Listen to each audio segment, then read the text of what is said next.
The miracle paradox is a process that's been revealing itself to me for about 5 years now, and just fully distinguished it recently. A big part of being able to distinguish it was when I was working with my TED Talk coach, who took me through processes that I've taken clients through for years, but you can't take yourself through. And there's one of the reasons I call it the miracle paradox. It's full of contradictions. One of them is you can't discover this for yourself. And all of these contradictions, that the more I distinguish it, I'm just more and more in awe of it. And that is one I've always believed, that we're biologically designed to need each other for so many different reasons. And this is another one that I'm just in awe of. Another one of the contradictions is that you'll find your purpose in the most unsuspecting of places.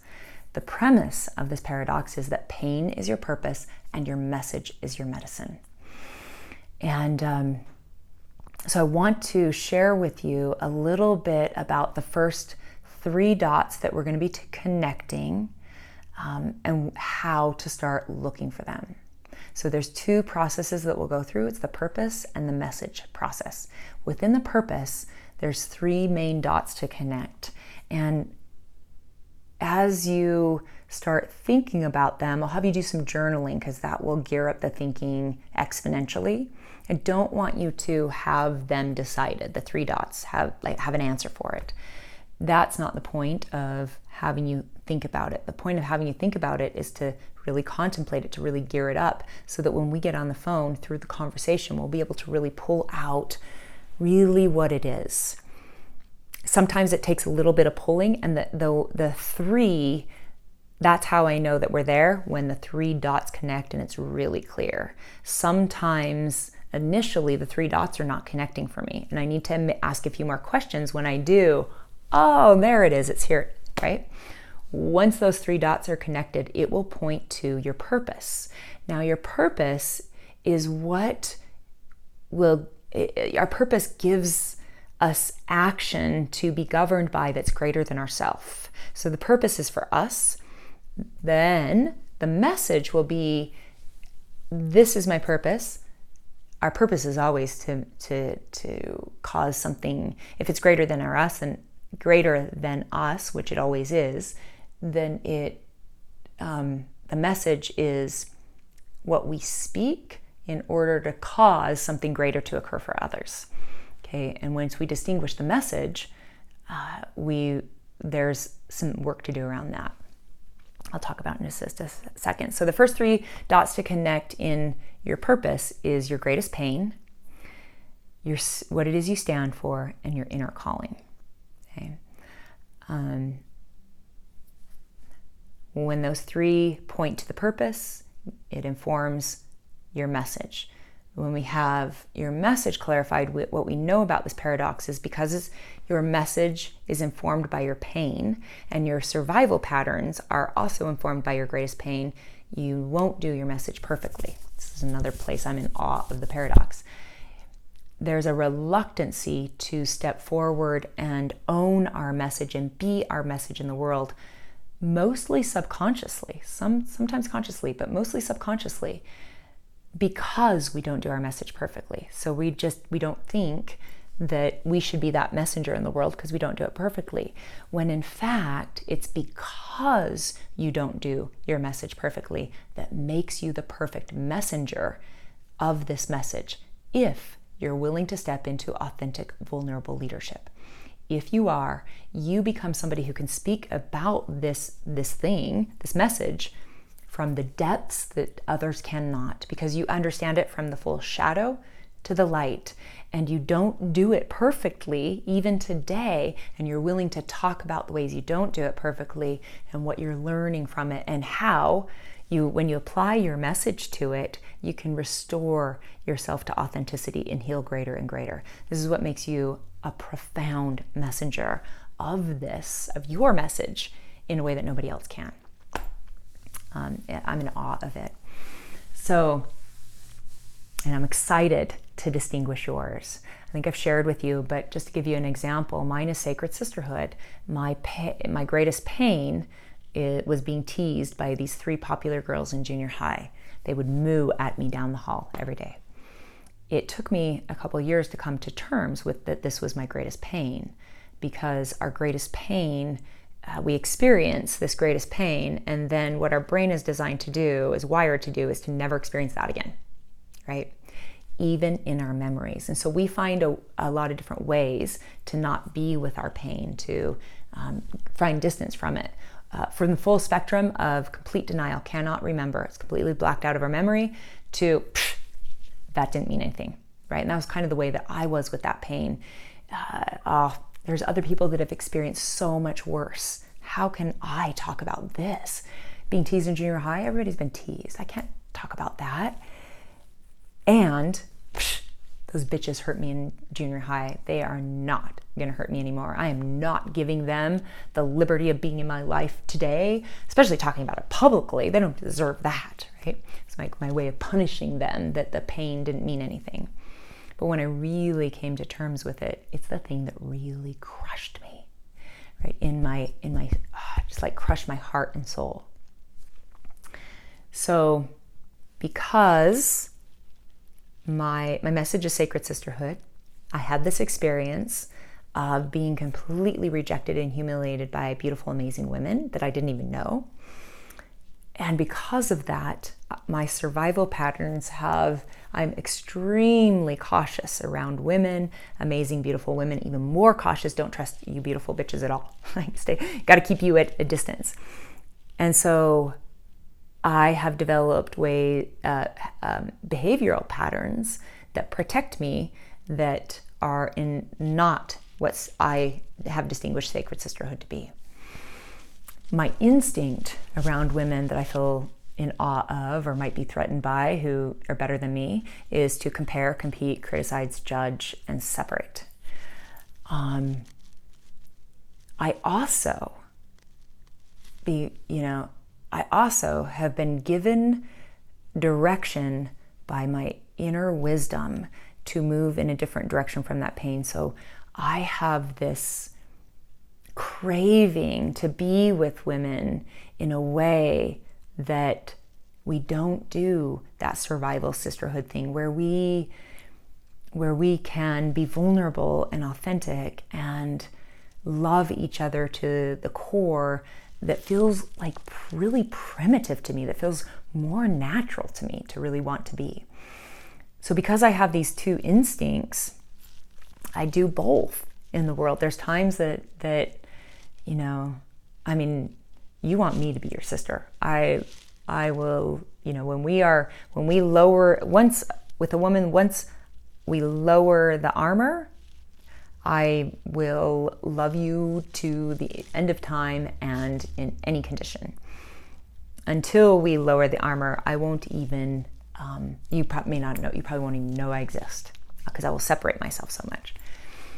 I was doing this dance unaware. Once I distinguished sacred sisterhood, distinguished how I do the shadow, how I do the light, and my steps or my ways of going from this to that, then I started noticing things. And I started noticing, I wrote this author that I really admired, long, thoughtful email. When her assistant emailed me back, thank you. I found myself doing that survival sisterhood thing. Since I've distinguished sacred sisterhood and everything about it, I just laughed. I'm like, there I go, keeping myself safe. And it didn't even feel like that behavior was me. It just made me laugh. And it was really easy to, take my breath and do my steps back towards sacred sisterhood and take authentic action towards being who I want to be in the world, since it's distinguished, right? So the premise, pain is your purpose and your message is your medicine. So the first 3 dots that will connect around your purpose process is your greatest pain, your inner calling, and what it is you stand for. Your pain, like I was just explaining, may not be so obvious. It's because we have that way of not being with it. And it might be something, like mine, like this occurrence, but it was this one occurrence. Even though mine happened over the course of a year, it was being teased in junior high. It might be a one-time thing, a one day, a trauma of some sort. It might be an overarching message in your childhood. One woman I worked with, it was that, you can't, you're too small, you can't do that, you can't do that. And it just felt like this oppressive conversation that was always on her. I want you to think about this and journal about it. Write on a journal, on a piece of paper, pain is your purpose. My greatest pain was, and just sit and see what comes up and write it. The process of writing down slows down the recalling of your memories such that more can come up. And you might be able to recall the memory a little more vividly. And just slow the thinking process down. That's why I wanted to send this to you, so you could think about it over the course of a longer time, a few days, rather than just one conversation. Sometimes I can help people find this greatest pain when I ask them this question. This question is, what's the story you don't want to tell? Okay. It's actually how I found the being teased. I did not want to tell that story.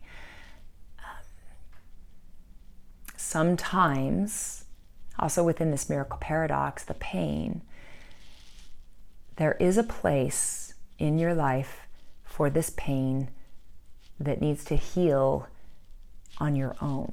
Sometimes with therapy, sometimes with other ways. The miracle paradox is for the other layer. It offers another layer of healing, but more the top layers of healing.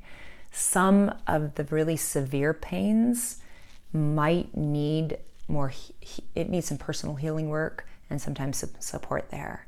I really trust that anybody who comes to me, if I've brought up to do the miracle paradox like it has with you, I really feel that you're at a place that healing work has been done and you're ready to take on this, next layer, the higher level of healing that comes when you become willing to share your pain and the story around your pain in service to others. That really starts to change the way we tell the story, and it changes our brain wiring around it in a way that heals unlike anything I've ever experienced.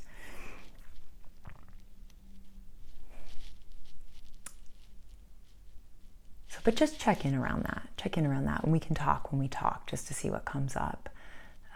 Timing is everything with this paradox, and I really trust, though, I've always felt that with everybody that I've worked with, and so I've worked with some people with some really severe pains that I'm in awe of. Those people have already done some therapy around it.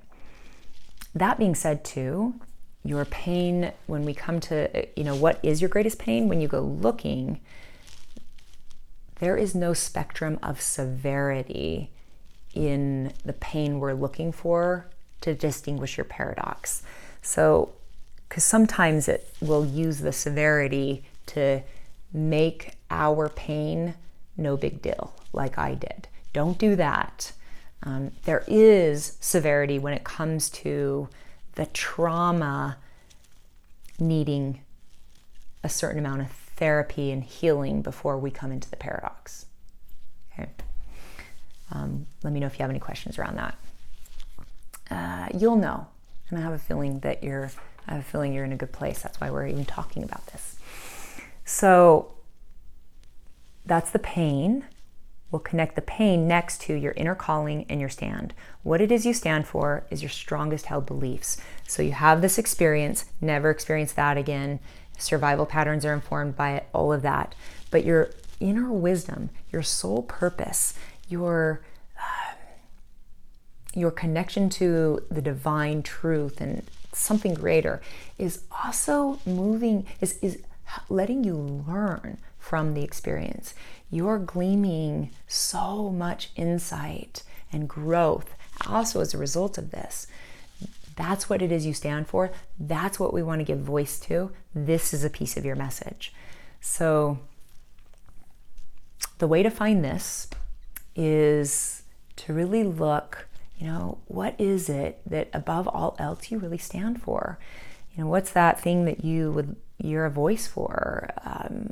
Is there a strong core value that's always been predominant in your life that you're an advocate for? Who are you a champion for? what cause, and by cause I mean it's more the intention behind the cause that it gives, is it unity and inclusion and equality, love, and the way that looks, or families, and what is it that is the thing that you are a stand for this always being in the world, for people getting to have this in their lives? What is it? So another way to find this too is when I'm doing this with people, is like fill in the blank, and actually do this a writing exercise. So fill in, I stand for, but leave that blank, you'll come back to it. I believe, and I believe, fill in the blank, and just keep going, right? Like 10, 15, 20 I believe statements, just to see where it goes until you feel really complete that you've gotten it all out. So this is your strongest held beliefs of wisdom and truth, what you know to be true. The pieces of truth that you want to pass on to your children. The next line to fill in is, I dream of a world in which. Same thing, fill in as many fill in the blank sentences around that you can, until you feel really complete. Those 3 dots, when those connect, it'll point to the purpose. When we get that purpose, we just need the essence of it. It doesn't need to be like the perfect words just yet. Usually when I start to see the dots connect, I can already identify the purpose. And once we have the purpose, this is what you will be given an action by that's greater than you. This. The message is the voice that you'll be for this purpose for other people. And then we'll distinguish the message. The message, what we know about your message is that you won't do it perfectly because it was informed by your pain. Your survival patterns are also informed by it. So even today, there'll be places that you don't do your message perfectly. And this is like the beautiful thing. This is how we're able to distinguish your message from the shadow to the light. So once we distinguish what your message is, then we'll distinguish, what's your shadow aspect and what's the light aspect of your message. We'll look to some situations and experiences in your life where you're not doing it perfectly and you are doing it perfectly. It will help us distinguish it even further. As we have that distinguished shadow and light, it looks like this versus this. Then the next piece to do is the thing you also do today effortlessly that you don't even realize you do it, is how you go from the shadow to the light. Because your process, I call it the delicate dance, for doing that, you have developed and refined over years, so much so that you don't even realize you're doing it. Sometimes we have to actually even go back to your past to start to kind of pull out the little things that you do. This is the mastery piece of your message. Mastery is when you're able to articulate what you do and how you do it in a way that others can get it and apply to their life. This is like one of the hardest pieces to distinguish, and I'm convinced you cannot do it you cannot see it for yourself, because it will be through very subtle conversations that will, and usually I can see it when the other person can't, because you're just it's the water you swim in. So I'll help kind of point it out, and then we'll distinguish it. So for Sacred Sisterhood, my shadow is comparing and competing and criticizing and judging, and my light is connecting, collaborating, supporting, empowering, and uplifting. How I do that delicate dance is distinguished. This is what Mimi helped me with that I couldn't do myself. It's a game. The first thing I do when I notice I'm in the shadow is I take a breath. That helps me be aware, oh yeah, I'm doing that thing. Sometimes the breath comes with a laugh. It does usually now, a giggle. Then in that breath, with that pause, I get genuinely curious. What is this really about? Oh yeah, okay, and get genuinely curious. With that genuine curiosity comes an authentic desire, and most often that authentic desire is to connect. And when I see that, I make a choice and I commit to that choice. And that is making a choice to connect. It's making a choice to step into Sacred Sisterhood, to choose Sacred Sisterhood. And then E in A game, so it's AGAME. The E is to endow others. And it's part of what, like, I see about this miracle paradox when I am given in service to it by others, it makes my medicine stronger, right? So when I first distinguished it with Mimi, it was steps. I had 5 steps to sacred sisterhood, and I said, Mimi, I don't like steps. I want it to be something different. And I actually looked at my letters, and we only had to change the E, because E was, it was help others or serve others or something, but that's why it's endow. So it could be an E, so it can be a game. And when I was like, it's a game, and Mimi saw my eyes, she's like, that's it for you. It should light you up, because I am a game person. I love games. And so that's what we'll also want to distinguish for you is your delicate dance. It might be steps, it could be principles, it could be keys or pillars or an acronym or something, but we want to distinguish how you effortlessly do that delicate dance between your shadow and your light so that you can give it to others in a way that they can apply it. What I have just distinguished about the miracle paradox is that once we distinguish this, it's usually not that you're supposed to go step on a stage right away. What I'm discovering is then to be the most powerful of leaders and messengers with this work is that once it's distinguished, then you go be your message in the world. Then you go live. And when you notice you're in the shadow now, you do your delicate dance and get to the light. As you do, you're going to be able to refine your distinctions, refine your messaging, and have a bucket load of content and stories to be able to speak from. So that when you do get to stepping on stages or speaking about it in big ways, it's just like oozes out of you. It's just like the breath that you breathe.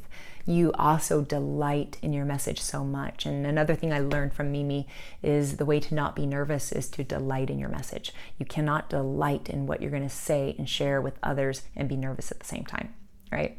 So let me know if you have any further questions on how to prepare for our call and working through this miracle paradox. What I hope to do is to distinguish your purpose in our next conversation. And after the purpose is distinguished, then we'll do another session to work on the shadow versus the light. And then from there, probably another one to start, as you apply it, you'll see certain things. And then we'll start doing that distinguishing your delicate dance and how you get from the shadow to the light. It's a process that I really love giving time to, not rushing. That's what I learned from Mimi. She told me I can help you. I could write your TED Talk in one day, but that doesn't let it come alive in you. It took us 6 months of working through this, and it was having conversations, and there's this thing that happens in the conversations where when the message comes alive for me and I share it with her, she delights in my message. It echoes and vibrates back into my heart in a way that gives me greater confidence and has me delight in my message even so much more. That helps me be a stronger messenger of it. And that's what I want to be able to offer for you too. So I'm really excited to work with you. Sorry, this is a little bit long, but it will really help us both prepare for getting some really good work done when we talk. Talk to you soon.